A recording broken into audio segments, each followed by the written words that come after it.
Buen día, Francesco y María Aurelia, ¿cómo andan? Y ahí está Sultano, el que faltaba. Claro, te faltó. Muy bien, arrancamos entonces con el bloque de historia, como hacemos habitualmente miércoles y viernes, bloque de historia por radio, aquí en Radio Meta. Y hoy toca hablar de un tema que nos llega porque es algo que sucedió aquí cerquita, ¿no, María Aurelia? Sí, sí. En realidad porque es feriado, pero bueno. Ah, mirá, qué bien. Además, muy cerca. Me olvidé los dos programas anteriores de mencionar realmente qué es este programa. El primer programa que hicimos era de las guerras de independencia, el segundo de las guerras civiles.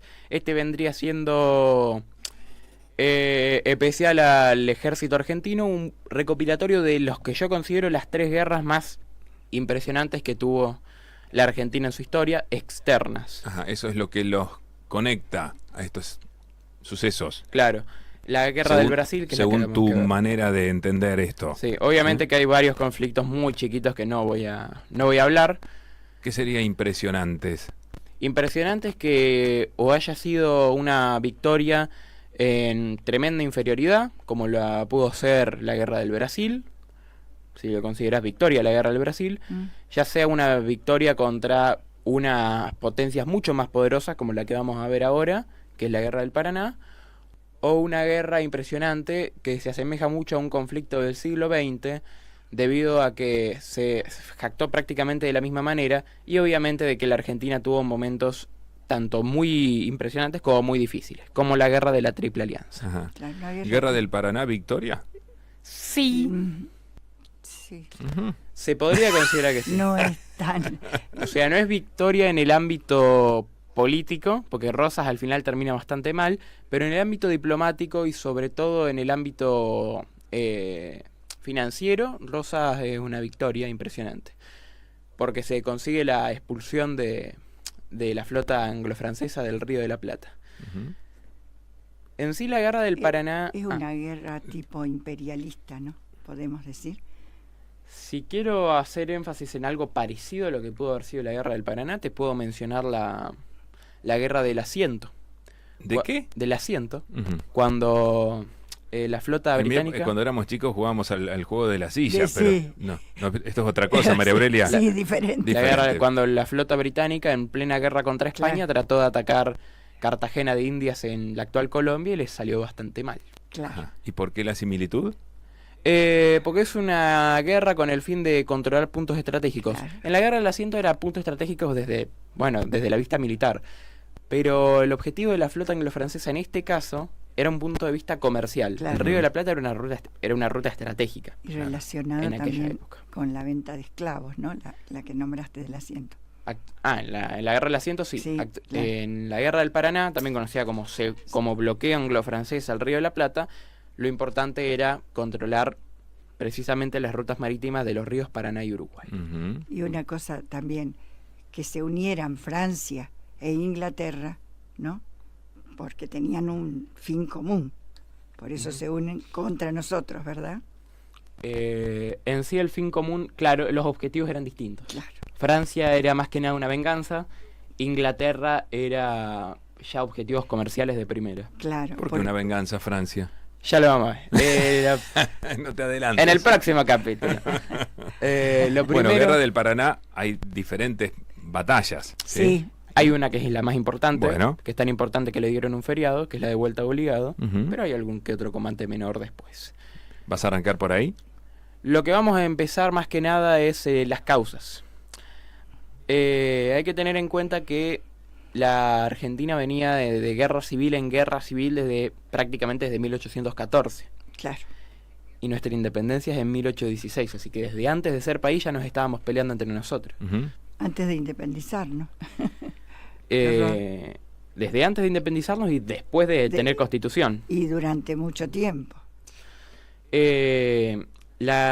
de los episodios más recordados de la guerra civil es, 1835, cuando lo matan a Facundo Quiroga, que Quiroga es más conocido por el libro que hizo su mayor enemigo que por ser el propio Quiroga, Ujú. el famoso Facundo de Sarmiento.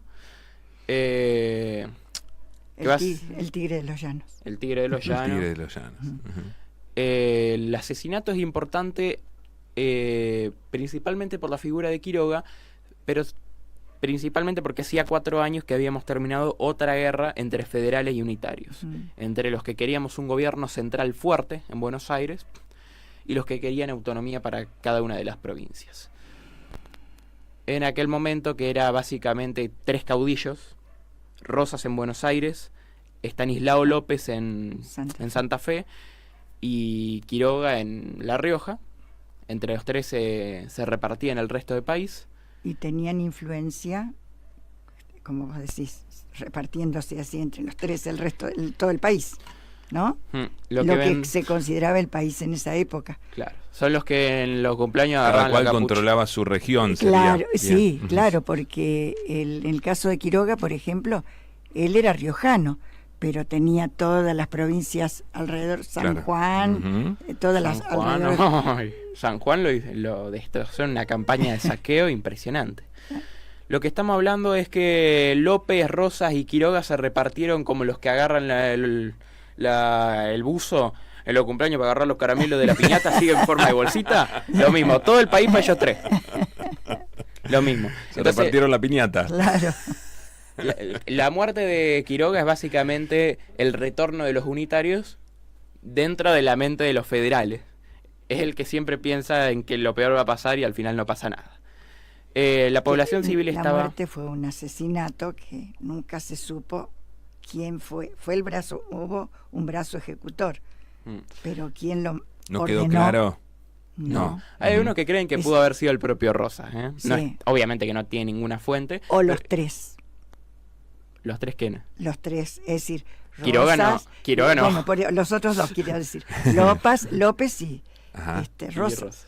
Fuerzas de ellos 2, ¿no? Que representaban a ellos 2. Claro. El problema Ojo principal... que ahí estaban también los cordobeses, los Reinafé, que eran 4 hermanos, pero no tenían... Bueno, no quedó claro quién mató a Quiroga. ¿Sí? El hecho es que en ese momento empieza la famosa época de la Confederación Rosista, que es básicamente, como todo el mundo tenía miedo de que los unitarios volviesen a iniciar otra guerra desde el exterior, pensá que teníamos a Sarmiento, a Alberdi, todos en Chile, teníamos Alberdi en Montevideo, Después se va a Chile. Después se va a Chile, lo tenemos a La Madrid en Chile también, lo tenemos a... Esos eran los emigrados. Claro. Paz lo teníamos preso, pero... Eso te iba a preguntar, ¿dónde andaba Paz? Igual ya se había escapado, estaba en la banda oriental. Muy bien. El hecho es que los unitarios estaban pululeando por el exterior. Ajá. Lo primero que hacen es llamar al federal más fuerte. López estaba enfermo, así que el principal era Juan Manuel de Rosas. El tipo ya se había ganado bastante popularidad por ayudar más que nada al campo. Era alguien muy de la campaña de Buenos Aires, no mucho de la ciudad. Pero Rosas no acepta hasta que le dan los poderes absolutos. Hasta que le dan la llamada suma del poder público, que básicamente controla los 3 poderes. Una especie de autocracia al estilo Rosas. Claro, y con la muerte de Quiroga, Rosas es el que sale al frente como para rendirle honras fúnebres a Quiroga. Ajá. Impresionantes. Entonces vos te quedás con la duda, ¿qué es esto?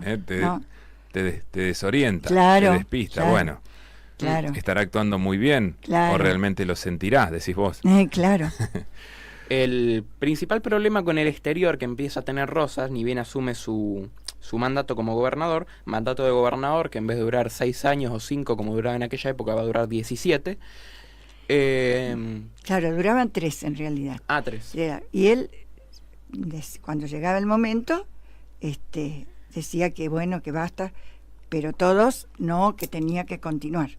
Era como un simulacro en el que Rosas, cada que terminaba un mandato, iba al Congreso, así que iba a renunciar, y como que medio a la fuerza el resto de los congresales lo convencían de quedarse. Quédate. Porque teóricamente él era elegido por la Junta de Representantes, o Sala de Representantes, que era como una especie del Poder Legislativo de la ciudad de Buenos Aires. Entonces era como legal todo.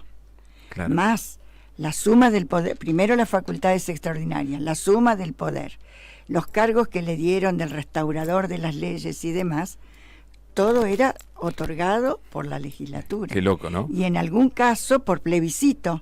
Y tenía ascendencia a todo el país, ¿no? Claro, A todo Y claro. pensá el que... virreinato. Claro. ¿Te suena algún gobernador que haya enviado a deponer a los gobernadores de Córdoba y después los haya mandado a ahorcar? Rosas lo hizo. Pero bueno, Sí. el principal problema de Rosas, en realidad no tiene un principal problema, tiene problemas con todo el mundo, pero en su mandato uno de los más problemáticos es el tema de las relaciones exteriores.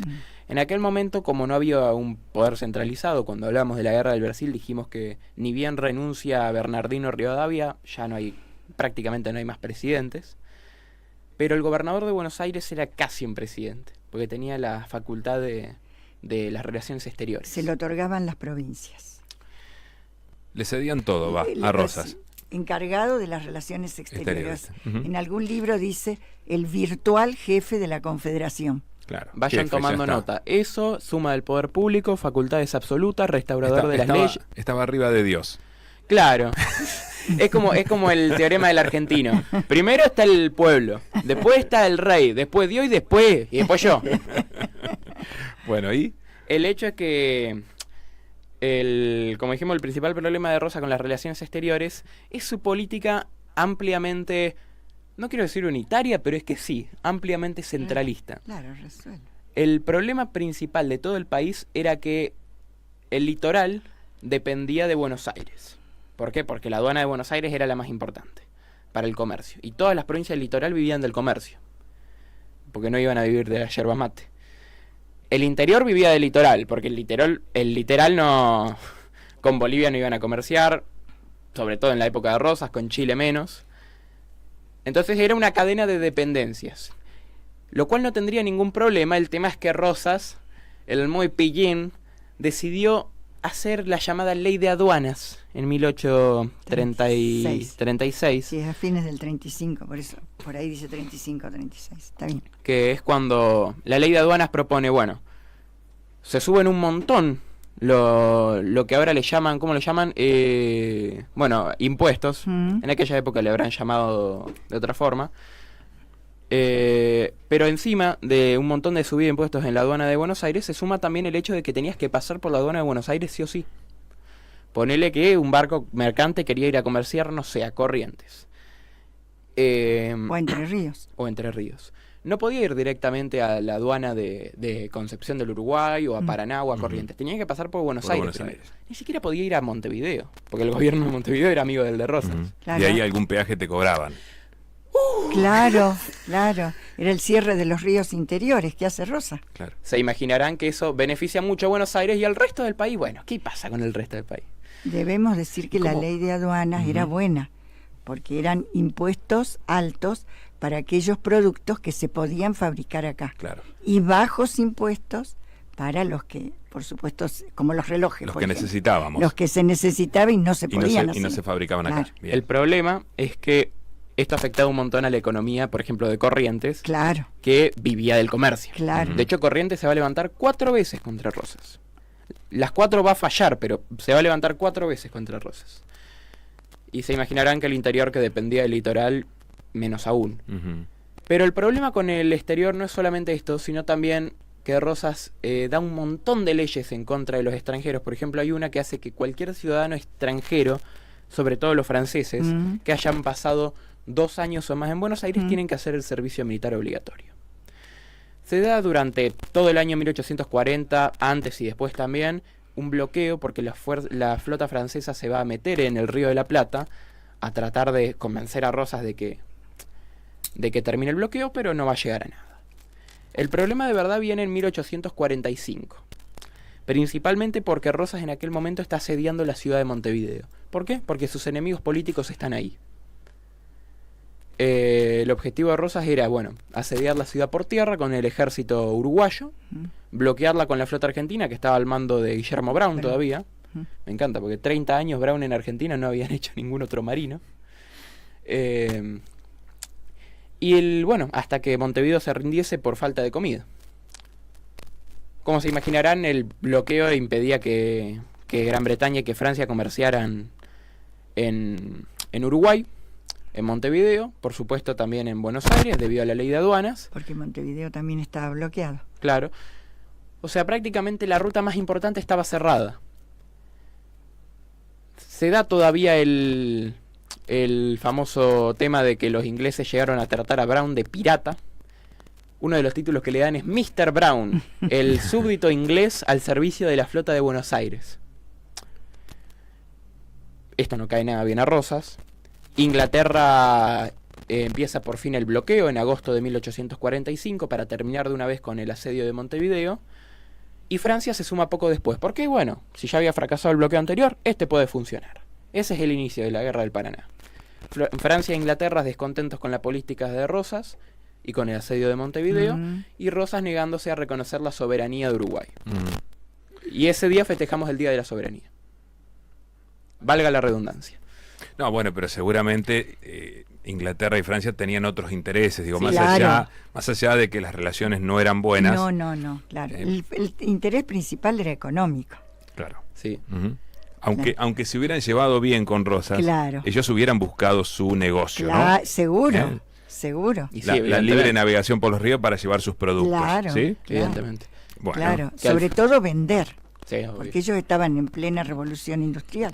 Sí, ese es el problema de que tenés tantos productos que no podés venderlo a tu propia población, tenés que buscar otros mercados. Claro, a la población de tu país decís, claro, lógico. Pero bueno, pero ningún país te permite hacerlo libremente. No. Ellos no te lo permiten Está en bien, sus países. pero una cosa es eso y otra cosa es lo que hizo Rosas. Después, lo del Día de la Soberanía responde a lo que fue la defensa que se hizo aquí en Vuelta de Obligado, ¿no? Es importante. De esa soberanía. Otra de las cosas que me parece un poco graciosa viniendo de Rosas es que llega a enviarle Rosas una carta a los ingleses diciéndole, mirá, vos me dejás de bloquear y yo te doy las Malvinas. Obviamente se lo toman medio para la risa porque estamos en 1845, los británicos poseían las Malvinas desde el 33, o sea, vos me estás proponiendo algo que yo ya tengo. No le dan mucho caso los ingleses a Rosas y empiezan a avanzar. Pero porque el tema venía a raíz de que no podían pagar, no tenían recursos para pagar. Y entonces, bueno, el empréstito Bani, ¿se acuerdan? Sí. De la época de Rivadavia. Y entonces, bueno, a cambio de eso, eso era lo que quiso hacer Rosas. Y no se lo aceptaron. En ese momento se ve que no les convenía seguir cobrando lo que correspondía del empréstito. Bueno, todo esto entonces fue lo que gestó, lo que generó la Guerra del Paraná. Claro. Es decir, ¿cuál sería el intento? Tratar de destruir o avanzar por las fuerzas y lograr comerciar todo a lo largo del Paraná. Claro, porque venían navíos de guerra y también mercantes. Claro. Eran 11 buques de guerra, aunque algunas fuentes dicen 20, pero en el recuento hay 11, que son 5 buques franceses y 6 ingleses. 2 buques ingleses y un francés son a vapor. Es la primera vez que buques de vapor navegan en el Río de la Plata. Rosas evidentemente no se toma muy bien eso de que estén entrando al río sin permiso y pone inmediatamente a su cuñado, Lucio Norberto Mansilla, al mando de la defensa. Mansilla en sí había luchado con San Martín también. Era un tipo ya que tenía bastante experiencia militar, pero sobre todo se dice que estaba más armado con inteligencia y estrategia que con armas. La Argentina contaba con solo 21 cañones de bronce. Los buques británicos más de 90. Contaban con un único buque porque la flota argentina había sido atacada por los franceses. Brown había sido tomado prisionero y después enviado a Buenos Aires. Entonces todo estaba en contra de la Argentina. El puesto que se eligió Mansilla para tratar de plantar cara fue una zona donde el río era mucho más estrecho, que era la Vuelta de Obligado. 700 metros, ¿no? 700 metros. Y no tenía forma de, con un único buque, que era el Republicano, poder plantar frente a una flota de 11 buques de guerra. Por muy republicano que fuera. Entonces lo que hace, es tratar de plantar una barrera natural. No iba a construir un dique en medio del río, evidentemente, pero lo que hace es coloca 27 lanchones, botes así, de un tamaño considerable, de orilla a orilla. Y sobre los lanchones coloca 3 pesadas cadenas de hierro de orilla a orilla, con el objetivo de que cuando la flota británica se acercase, chocasen contra ese muro, y encima si las intentaban de cortar estaba el republicano del otro lado disparando. Y encima, por si acaso, ¿no?, en las barrancas del sur, en las barrancas de la provincia de Buenos Aires, estaría el ejército de Mansilla con los 21 cañones esperando a que la flota británica encallara. Con la ventaja encima de que el río era estrecho y los barcos se amontonaban. Se amontonaban. Amanece el 20 de noviembre, la flota británica y francesa empieza a entrar al recodo de la Vuelta Obligado. Y en ese momento se encuentran con las baterías de Mansilla. Y al mismo tiempo se encuentran con las 3 cadenas de hierro plantadas sobre el río. Evidentemente la flota se frena en seco en aquel momento y hay como una especie de reconocimiento del lugar hasta que básicamente por la mañana, apenas salió el sol, el HMS Philomel, uno de los buques británicos, inicia la batalla con el primer disparo sobre las baterías argentinas. Y comienza así el fuego y el contrafuego. Se dice que cuando los ingleses avanzaban, Mansilla, plantado en las barrancas del río, les decía a sus tropas. El discurso está grabado incluso. Allí los tenéis. Considerad el tamaño del insulto que hacen a la soberanía de nuestra patria, al navegar sin más título que la fuerza, las aguas del río que corren por el territorio de nuestro país. Pero no lo conseguirán impunemente. Flamee en el Paraná el pabellón azul y blanco. Debemos morir todos antes de verlo bajar de donde flamea. Y con eso inicia el combate. Qué bárbaro. El cañoneo evidentemente frena en seco el avance de la flota anglo-francesa, y no se pueden aproximar a las cadenas porque el republicano se las pasa disparando desde el otro lado. Mansilla aprovecha todo esto para agotar por completo las energías de la flota con un bombardeo excesivo. Básicamente se gastan un montón de municiones y muchas de ellas causan daños severos a la flota.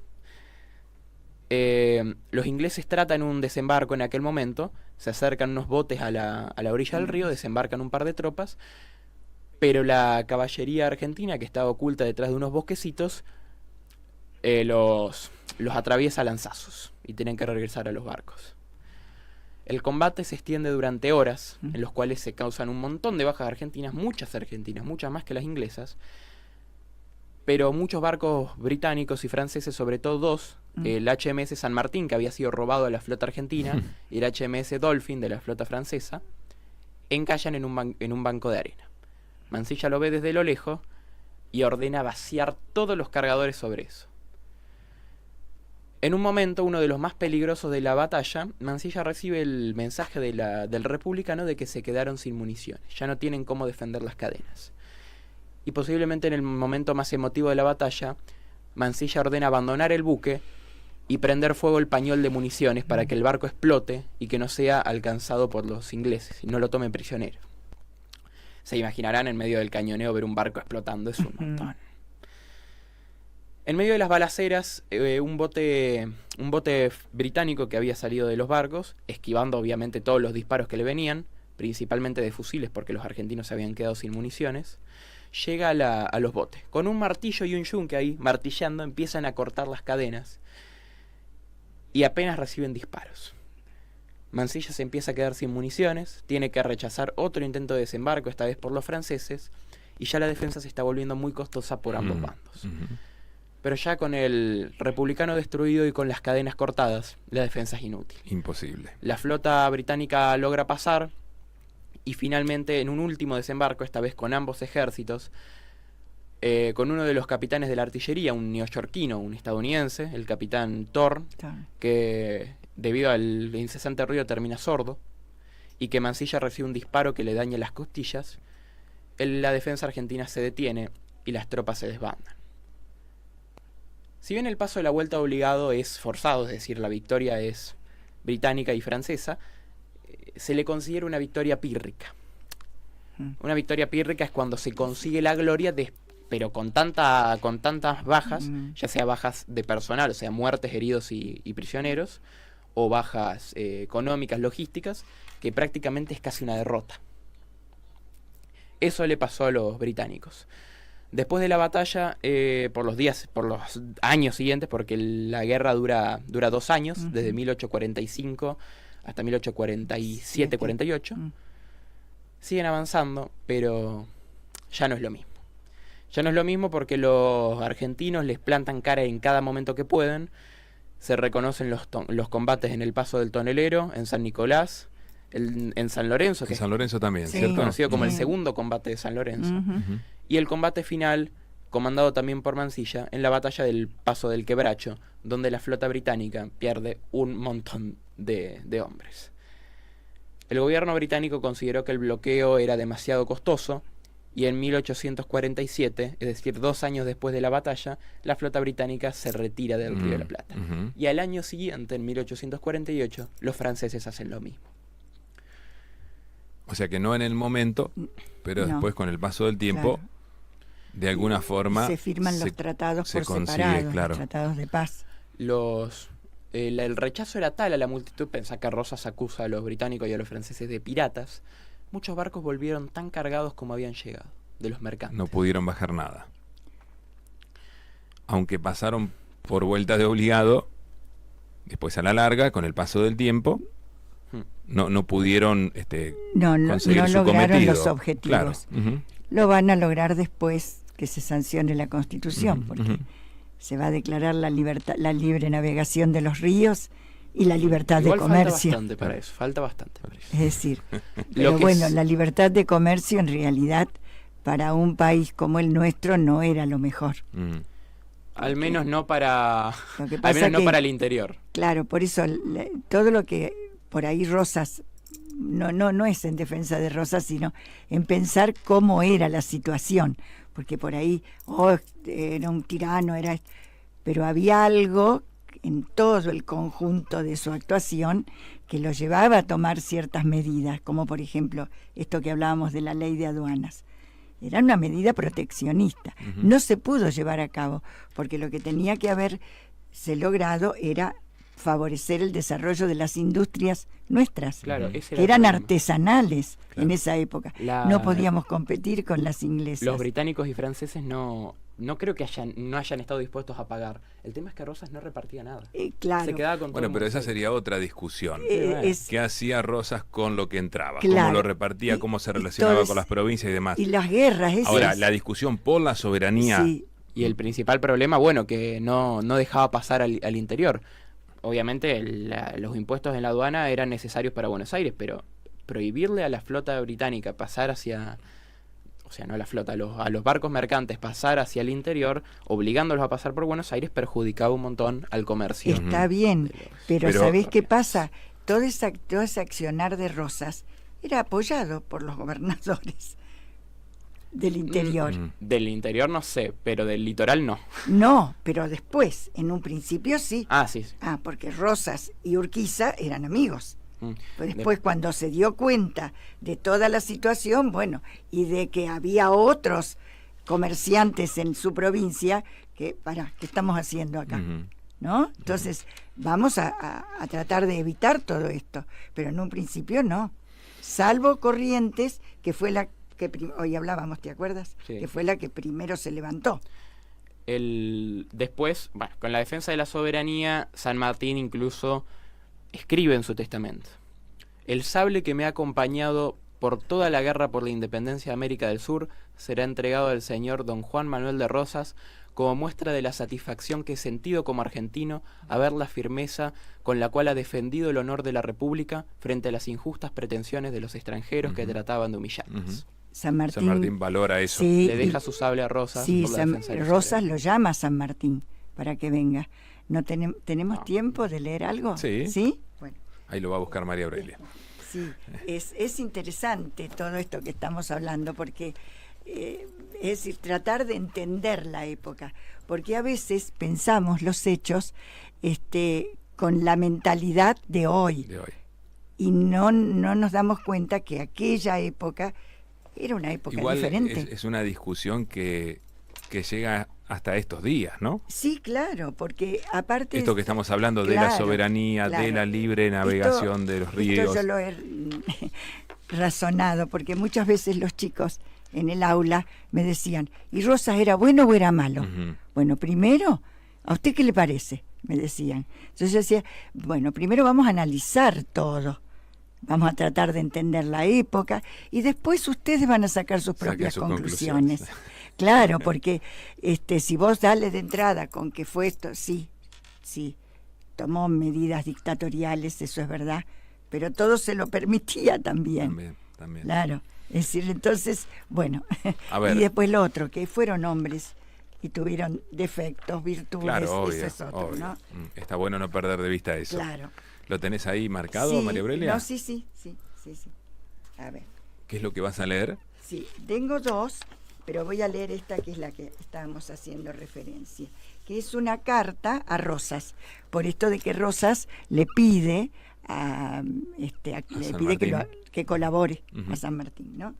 Y entonces San Martín, en esa carta que le manda en carta a Rosas, le dice: la poca mejoría que experimentó, no nos olvide, no debemos. ¿Qué edad tenía ahí San Martín? Y ya no está la fecha justamente, pero pensemos que mueren en 1850. Claro. Y esto estaba ocurriendo un poquito antes. 40 y pico. Claro, o sea que ya estaba grande San Martín. No solamente grande, muy enfermo. Claro. Ya el cruce de los Andes lo hizo estando con muchas dificultades de salud. La poca mejoría que experimento en mi enfermedad me es tanto más sensible cuanto en las circunstancias en que se halla nuestra patria me hubiera sido muy lisonjero poder nuevamente ofrecerle mis servicios, como lo hice a usted en el primer bloqueo por la Francia. Servicios que, aunque conozco, serían bien inútiles. Sin embargo, demostrarían que en la injustísima agresión y abuso de la fuerza de la Inglaterra y de la Francia contra nuestro país, tenía aún un viejo servidor de su honor e independencia. Ya que el estado de mi salud me priva de esa satisfacción, por lo menos me complazco en manifestar a usted estos sentimientos, así como mi confianza no dudosa del triunfo de la justicia que nos asiste. General San Martín. Muy bien. Lo acompaño desde acá. Finalmente, claro, pero no lo puedo ayudar. Claro.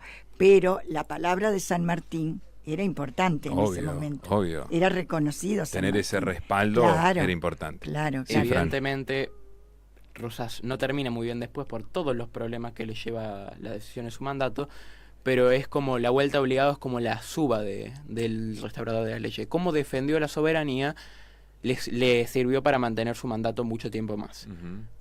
Le dio crédito político. Sí, claro, le dio crédito. Hasta el 52. ¿Qué hubiera pasado si le hubiésemos ganado a los ingleses en Malvinas? Claro, y hubiésemos estado con dictadura, saber cuántos años más. Por ahí hasta ahora. Qué hermoso. Obligado fue en 45. Sí. Obligado en y 45. Caseros 53. 52. Bien. Sí. Pero el pronunciamiento de Urquiza es en el 51. Es en el 51, el 1 de mayo del 51. No, lo que quería decir también es que cuando Rosas se va es decir, después de Caseros, a Inglaterra, Southampton, él se va, no tiene recursos, se va muy pobre, porque todos se lo habían confiscado. Claro. Entonces, ¿quién lo ayuda? San ¿Quién Martín. le manda? No, ya San Martín. Ya había muerto, claro. No, Urquiza. Urquiza lo ayuda. El mismo que lo limpió. Es increíble que después de la batalla de Caseros está todavía la Plaza Caseros, ¿será? O Plaza Sarmiento, que es la casa donde estaba Rosas antes de la batalla, y actualmente en el centro, donde estaba la habitación de Rosas, hay un busto de Sarmiento. Él dice en Palermo. En el Parque 3 de Febrero. La Avenida Sarmiento. Avenida Sarmiento creo que es. Eso sí, Avenida Sarmiento. Y parece ser que la estatua de Sarmiento está en el lugar donde estaba la casa de Rosas. Que eso fue demolido en 1898, creo. Mal. Dicen que esa casa era muy similar al Palacio San José, o del tipo de la época. Estilo italianizante, ¿no? Bueno, tenemos que cerrar. ¿Está bien? ¿Sí? Así que ya después, el miércoles, empezamos con ya el último conflicto, que tiene un montón de nombres: Guerra de la Triple Alianza, del Paraguay, Guerra Grande, Guerra Guazú. Tiene unos cuantos más. Bien. Depende de quién le pregunte. Muy bien. Bueno, muchas gracias María Aurelia No, y gracias Francesco. Gracias a Francesco. Nos reencontramos el miércoles.